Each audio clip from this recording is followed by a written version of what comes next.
My name is Adriana Dorsey. I'm 32, and I own the biggest fishing tackle store in Wilmington, North Carolina, the one my grandparents built 50 years ago. Last Tuesday afternoon, I was ringing up a customer when my phone lit up. Dad was on speaker voice, cold as ice. Adriana, the store is going to your brother Spencer. You have exactly 1 week to pack up and get out. I didn't even blink. I poured every dollar I had into saving and rebuilding this place. I'm not going anywhere. Silence on the line, then Mom jumped in. We have the papers. It's already decided. 3 days later, they walked through my front door waving a stack of documents they printed off the internet thinking it was over. They had no idea I'd been ready for this moment for months. Make sure you're subscribed and notifications are on because what happened next, right in front of a store full of customers, left them completely speechless, and you won't believe how fast everything fell apart for them. Let me know in the comments where you're watching from today. Drop your city, I read every single one. Let's get into it. That Tuesday night after the call, I sat at the small desk in the back office of the store staring at the old framed photo of my grandparents standing proudly in front of the original sign. They had opened this fishing tackle shop 50 years earlier, right on the edge of Wilmington's waterfront, and it had been the heart of our family ever since.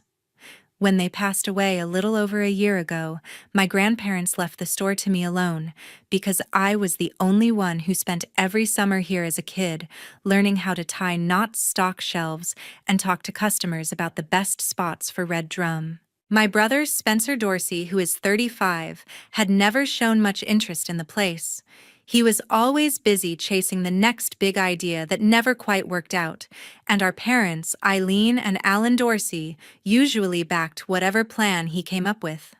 When the will was read and everyone discovered the store came with $750,000 in back taxes and supplier liens, the mood in the lawyer's office changed fast. Mom looked relieved. Dad shook his head, and Spencer actually laughed, saying it wasn't worth the headache. Within days, all three of them signed the disclaimer forms giving up any claim so the bank wouldn't come after them for the debt. I still remember Mom hugging me and telling me I was welcome to deal with it since I knew commercial real estate so well. Probate took a full 10 months every step dragging through court filings and creditor negotiations, while I kept my day job as a commercial real estate specialist. Once the judge finally signed the final account and the clean title was recorded in my name alone, I knew exactly what I wanted to do. I took an unpaid leave from work, cashed out part of my own savings, and spent the next 8 months turning the tired old shop into something new. I knocked down walls to create an open layout, added bright lighting, built a small indoor casting area where customers could test rods, and set up a free weekly clinic to teach kids how to fish. The local tourism board even featured us in their summer guide because Wilmington lives for anything connected to the water. By the time I reopened, word had spread fast. Tourists coming off the boats stopped in for last-minute tackle weekend, anglers signed up for the clinics, and regular commercial fishermen started placing bigger orders. Revenue tripled in the first 6 months, enough that I could quit my office job completely and run the store full-time. The place finally felt like the legacy my grandparents always wanted, and for the first time in years, I was proud of something I had built with my own hands. Life settled into a good rhythm. I hired 2 part-time staff, kept the shelves stocked with the newest reels, and even started planning a small expansion into the empty lot next door. Mom and Dad would occasionally ask how business was going whenever we talked on the phone, but they never visited, and Spencer stayed busy with whatever new venture he was chasing. I figured the store was ancient history to them, just like they had wanted when they walked away from the debt. Then Thursday morning came. I was in the middle of unloading a fresh shipment of saltwater lures when my phone buzzed on the counter. A text from Dad lit up the screen, short and to the point. We'll be at the store tomorrow afternoon with the legal papers. Be ready to turn everything over to Spencer. This is how it's going to be. I put the box down, read the message twice, and felt the same cold knot that had formed Tuesday night tighten in my stomach. They actually thought they could show up after all this time and take what I had saved. Little did they know I still had every single disclaimer they signed, every receipt from the renovations, and the one thing they seemed to have forgotten, the clean title that carried only my name. 3 o'clock the Friday afternoon, the door chime started going off non-stop. I looked up from restocking a display of offshore jigs and saw Dad push through, first Mom right behind him, and Spencer bringing up the rear with a thick manila folder under his arm. The store was packed, weekend fishermen grabbing last-minute supplies before heading to the inlet, kids testing casting rods in the practice area, a couple of charter captains arguing over which reel was better for king mackerel. Nobody paid attention at first until Dad raised his voice loud enough to cut through the noise. "This is family property, and it's time it went to someone who actually needs it," he announced, looking straight at me. "Spencer is taking over." Mom stepped forward, clutching her purse like she was afraid someone would steal it, and added, "We brought the paperwork. It's all legal now." A few customers slowed down, sensing the tension. Spencer slapped the folder on the counter hard enough to make the lure trays rattle, then flipped it open with a grin that showed every tooth. Inside were several sheets that looked like they had come straight off LegalZoom, a quitclaim deed, and an affidavit of heirship complete with a cheap notary seal from the copy shop 2 blocks over.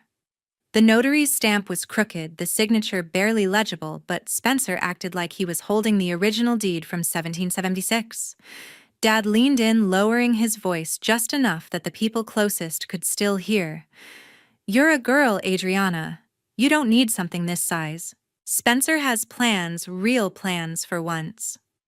The words hit harder than I expected, but I kept my face neutral, the same way I had learned to do when commercial deals went sideways. I picked up the papers, flipped through them slowly, and made sure my phone was recording audio in my pocket. A couple of regulars had already pulled out their own phones, pretending to check messages while aiming the cameras our way. I set the folder back down and met Spencer's eyes. "If these are so solid, you won't mind leaving them with me so my attorney Brielle Hobbs can review everything over the weekend." Spencer barked out a laugh. "Don't waste time playing lawyer. The moving company shows up Monday morning. Be out by then or they'll clear the place with you still in it." Mom tried to soften it. "Honey, we're doing this for the family. Spencer deserves a chance." I ignored her and spoke directly to the mover's contract sticking out of the folder. "I'll hold on to these until Monday. If everything checks out, we'll talk." I slid the folder toward the edge of the counter, out of Spencer's reach for the moment, and gave the nearest customer my best retail smile. "Sorry about the interruption, folks. 10% off anything in the store today." People started drifting back to the shelves, but the phone stayed up. Dad looked like he wanted to say more, his face turning red the way it used to when we were kids, and he lost an argument. Mom tugged at his sleeve, whispering something about not making a scene. Spencer snatched the folder back, stuffed it under his arm, and shot me a look that said this wasn't finished. As they turned to leave, Dad paused by the door. "Monday, Adriana. That's the deadline." The chime rang again when they walked out, and the store slowly returned to its normal weekend buzz, except now half the customers were texting friends about the drama they had just witnessed. I finished ringing up the next person in line, hands, steady mind already 3 steps ahead. Those papers were never going to hold up, and by the time Monday came, every customer in the building today would remember exactly whose side they were on. The second the store closed Friday night, I locked the front door, killed the lights, and called Trent Vaughn, the old college friend who now runs a private investigation firm out of Raleigh. I snapped clear pictures of every page in that folder while the images were still fresh, and emailed them straight to him and to Brielle Hobbs, the attorney I've used for every commercial closing since I started flipping properties. Brielle rang me back before I even made it upstairs to my apartment above the shop. "Adriana, those are the cheapest LegalZoom templates money can buy," she said, laughing so hard I had to pull the phone away from my ear. "The quitclaim deed lists the grantor as your grandparents who've been dead for over a year, and the affidavit of heirship is missing half the required fields. Even if the notary wasn't some kid at a copy shop, the probate case was closed, and the disclaimers are irrevocable under North Carolina law. These papers are worth less than the ink they're printed with. I exhaled for what felt like the first time all day. Trent texted 10 minutes later, confirming the notary's seal belonged to a 19-year-old clerk with zero experience on commercial transfers, and the filing numbers on the forms didn't match anything in the new Hanover County Register of Deeds system. He also pulled the moving contract. 2 men and a truck had a job scheduled for 8 o'clock Monday morning under Spencer's name and credit card deposit already paid. Saturday morning, I sat at the kitchen table with coffee going cold while I scrolled through Facebook and found exactly what I expected. Spencer had posted a blurry photo of the storefront taken from across the street captioned, "Big things coming. New owner taking over Monday. Almost $4 million in prime waterfront real estate about to get the upgrade it deserves." The comments were already rolling in from his buddies, lots of fire emojis and congratulations. Mom had liked it within 30 seconds of it going live. I forwarded the post to Brielle with a single-line public notice. Might come in handy. She replied instantly with a thumbs up and attached a draft document titled Affidavit of No Further Interest and Release of All Claims. It was short, airtight, and required 2 witnesses plus a notary. Once signed, it would lock them out forever and give me grounds for a civil suit if they ever tried again. She added a second file, a cease and desist letter ready to be served the moment they stepped foot on the property Monday. I spent the rest of the weekend quietly tying every loose end. I printed fresh copies of the original disclaimers, the final probate order, and the recorded deed that carried only my name. I moved the most valuable inventory to the locked back room, just in case updated the security cameras, so they recorded to the cloud and emailed the store's weekend staff to come in a little early Monday, so the place would look exactly like a normal busy morning. By Sunday night, everything was in place. I walked through the empty aisles one last time, running my hand along the glass counters my grandfather had installed himself, feeling the weight of everything that had happened in the last 5 days settle into something calm and certain. Spencer thought he was walking in to claim a prize. What he didn't know was that every move he had made since Tuesday had been watched, documented, and turned into evidence he would never be able to explain away. I set the alarm, turned off the lights, and went to bed knowing that in less than 36 hours this would all be over one way or another. Sunday, the store stayed closed and I turned the entire place into a stage. I started at 8 in the morning, climbing the ladder to mount 4 new high-definition cameras. 2 covering the front counter from different angles, 1 aimed straight at the door and another watching the casting area where customers usually gathered. Every lens fed live to the cloud and to a monitor I set up in the back office so nothing could be deleted or tampered with. I tested the motion alerts on my phone until the smallest movement triggered a ping. Next, I built the evidence binder. I laid out the final probate order, showing the case closed and title transferred solely to me, the original disclaimers signed by Mom, Dad, and Spencer, every bank statement proving I paid off the remaining liens with my own money, and the current deed recorded at the new Hanover County Register of Deeds. I made 3 complete sets, 1 for Brielle, 1 for the counter Monday morning, and 1 locked in the safe. Brielle called around noon while I was sliding the last page into plastic sleeves. "Listen," she said, "you should file the complaint with the North Carolina Real Estate Commission today. That notary works under a licensed broker. If the broker finds out his employee stamped a fraudulent commercial transfer, he'll suspend the kid himself to avoid fines. And send the heads up to the new Hanover tax office, too. If they ever try to record that quitclaim, the county will hit them with the full 5% excise tax plus penalties under 105-228 at 30. They'll owe almost $200,000 they don't have." I spent the next hour on hold with both agencies reading case numbers and uploading the scanned documents through their secure portals. The woman at the tax office actually laughed when she saw the forged affidavit and promised an auditor would open a file first thing Monday. By the time I hung up official receipts, sat in my inbox proof that investigations were already rolling. While the coffee brewed for the third time that day, my phone buzzed with a text from Spencer. The message was short and dripping with confidence. Tomorrow is your last day in that store. Enjoy it while it lasts. I stared at the screen long enough for the words to burn in, then forwarded the text to Brielle without comment. She replied instantly with the finalized affidavit of no further interest now, including a clause that any future claim would trigger immediate civil action for slander of title and fraudulent transfer.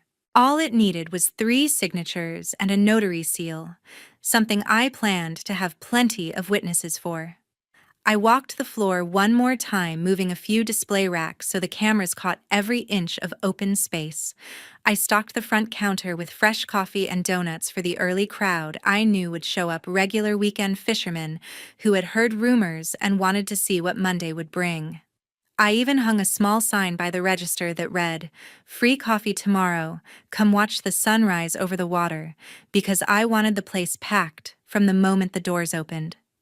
By late afternoon, the sun was dropping behind the river, and the store looked exactly the way it always did on a quiet Sunday, calm, clean, ready for business. But every corner now carried a purpose. The cameras were live, the documents were organized, the complaints were filed, and the trap was set so tight that even if they brought 10 movers and a lawyer, they would walk straight into a wall they could never climb. I turned off the main lights, left the security system armed, and stood in the dark for a minute, listening to the familiar hum of the coolers. This building had been my grandparents' dream, then my burden, and now my home. Nobody was taking it away tomorrow, or any other day. 6:30, Monday morning. I unlocked the doors like any other day, started the coffee, and turned on soft music over the speakers. By 7:15, the first regulars were already drifting in, drawn by the free coffee sign and the rumors that had flown around town all weekend.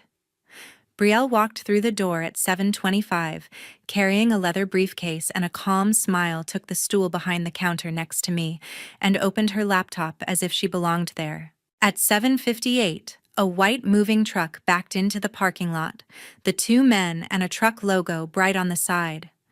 The crew leader stepped out with a clipboard, looked around at the growing crowd of customers sipping coffee and testing new reels, and hesitated before coming inside. He had barely crossed the threshold when Dad's pickup rolled in right behind the truck.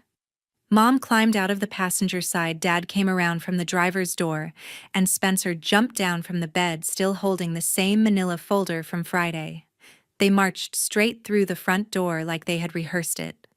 Spencer spotted the small handheld megaphone we use for dock sales events, snatched it off the hook by the register, flipped it on, and let his voice boom through the entire store.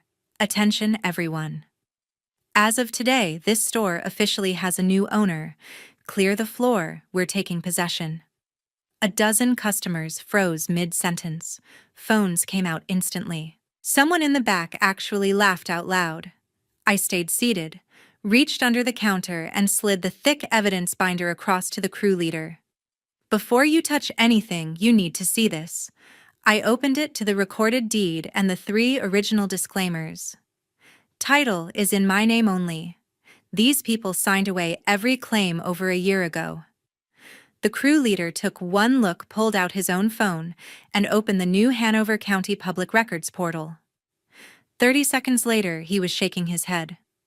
"Ma'am, I'm sorry, but the job's under a different name and these documents don't match county records. We can't move anything without a court order or a valid transfer. Company policy." Dad's face went purple. "This is family business. We have the paperwork right here." Spencer waved the folder like a flag. "We're the legal owners now." "Load it up." Brielle closed her laptop and stood. "Actually, you're not," she said, voice carrying without raising it. "Those documents are worthless. Probate closed disclaimers are irrevocable, and the county already has complaints filed against the notary who stamped them." Touch one box and your accessories to attempted fraudulent transfer. The crew leader was already backing toward the door, hands up. We're out.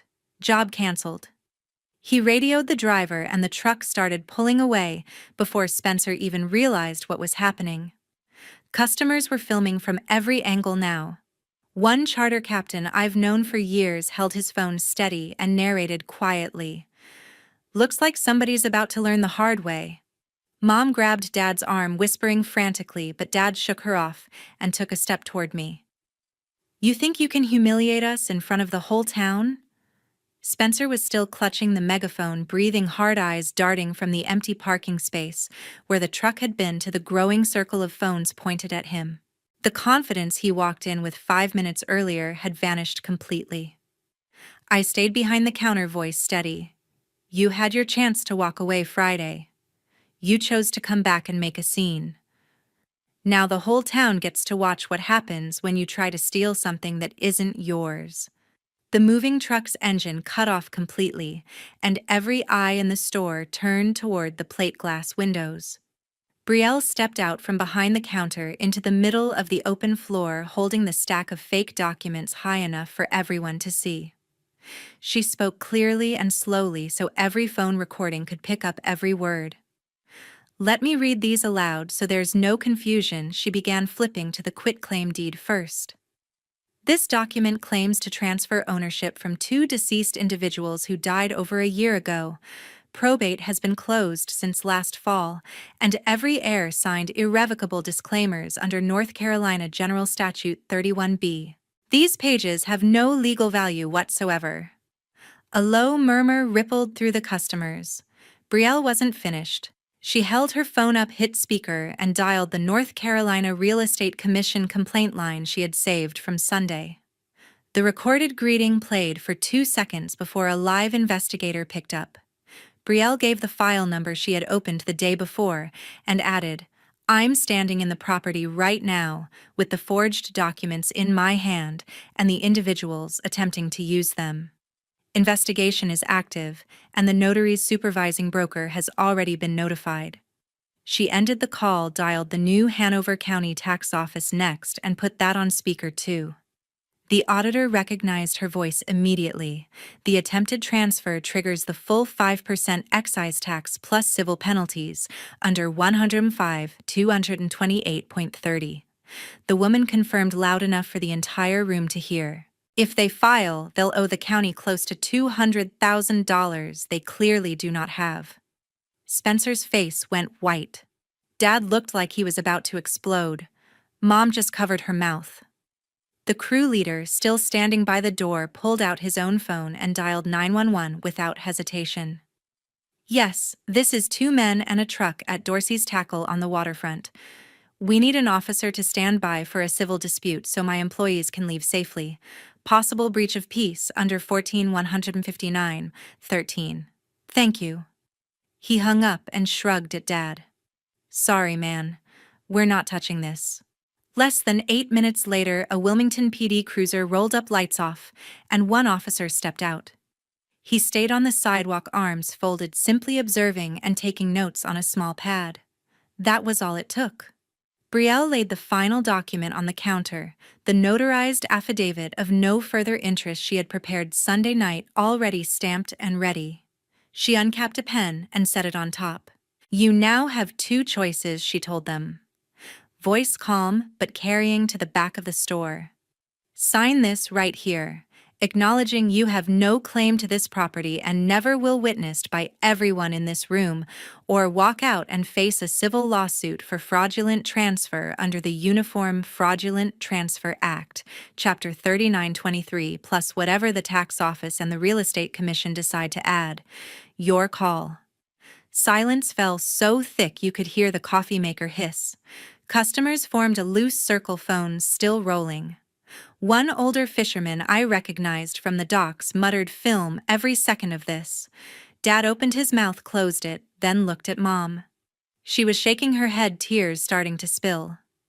Spencer tried one last burst of fury. This is our family legacy. You can't just. Brielle cut him off without raising her voice. You gave up that legacy when you signed the disclaimers to avoid the debt. The county has the originals. Sign or leave. Dad reached for the pen first. His hand shook so badly the first signature was almost illegible. Mom went next, barely able to hold the pen.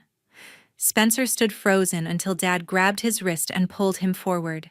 He scrawled his name like he was signing his own defeat. When the last line was filled, Brielle turned the document around so the nearest customers could add their names and phone numbers as witnesses. 4 people stepped up immediately. I slid it into a plastic sleeve and tucked it into the evidence binder. While that was happening, the first video hit the Wilmington Locals Facebook group. Someone posted it live with the caption, "Family tries to steal local tackle shop gets shut down in real time." Within minutes, the view counter was climbing past 1,000, and phones inside the store started buzzing with notifications from friends who had just seen it. Spencer stared at his own screen as comments poured in, none of them kind. Mom was openly crying now. Dad wouldn't meet anyone's eyes. Brielle addressed them one final time. "You're free to go. Do not come back." They walked out without another word past the officer still standing on the sidewalk past the customers who parted like a silent jury. The door chime rang 3 times and then the store was quiet except for the soft music still playing overhead. The moment their truck disappeared around the corner, I flipped the sign to closed and locked the door for the first time on a Monday in years. Within an hour, the videos were everywhere. The Wilmington Locals group hit 10,000 views before lunch, then 20,000 by dinner. Someone stitched together the best clips, added the caption, "When you try to steal a business and the whole town watches you fail," and it jumped to every coastal fishing page from Myrtle Beach to the Outer Banks. A former classmate of Mom's texted her a screenshot with the simple message, "Eileen, you and your family are trending for all the wrong reasons." Spencer lost his weekend sales job at the boat dealership the following Monday. The owner called him in, showed him the posts that customers were tagging the business in, and told him it was bad for the brand. He was out with no severance and no reference. Word travels fast in a town this size. 2 weeks later, the tax office finished their audit. Because the fake quitclaim had been notarized and presented as real, they treated it as an attempted transfer and sent Mom and Dad a bill for the full excise tax plus penalties and interest. When they couldn't pay, the county put a lien on their house. 6 weeks after that, the bank started foreclosure proceedings to cover old credit card debt they had been juggling for years.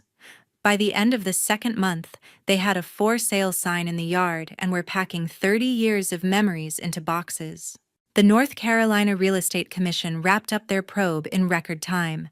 The 19-year-old notary received a formal reprimand and a $1,000 fine, and his supervising broker lost 2 weeks of commission for inadequate oversight. The story made the local paper under the headline, "Fake Deed Attempt Costs, Family Everything." Life on my side moved forward without pause. I finally broke ground on the empty lot next door and added a covered teaching pavilion with free Saturday clinics for local kids. The tourism board featured us in their new campaign and summer traffic kept the registers busy from open to close. Revenue stayed strong, the staff grew to 5 full-time, and the store became the place parents brought children who had never held a fishing rod before. 3 months have passed since that Monday morning and not one phone call, not one text, not even a single read receipt from any of them has appeared on my phone. The silence is absolute and honestly peaceful. I learned something important through all of this. Family is not always the safety net people claim it is. When inheritance and money are involved, emotions can turn fast, and the law in this country protects documented ownership long before it considers feelings. If you build something, save something, or inherit something the right way, you have to be ready to defend it with facts, not tears. Waiting for fairness from people who already showed you their true priorities is a luxury none of us can afford. That is the real lesson here. Protect what is yours. Document everything and never assume blood makes someone entitled to what you earned or fought for. To everyone who stayed with me through this entire story, thank you from the bottom of my heart for listening until the very end. Your comments, your shares, and your messages have meant more than you know. If anything in this resonated with you, drop your thoughts below. Have you ever had to stand up to family over money or property? How did it turn out? I read every single one, and I will see you in the next one.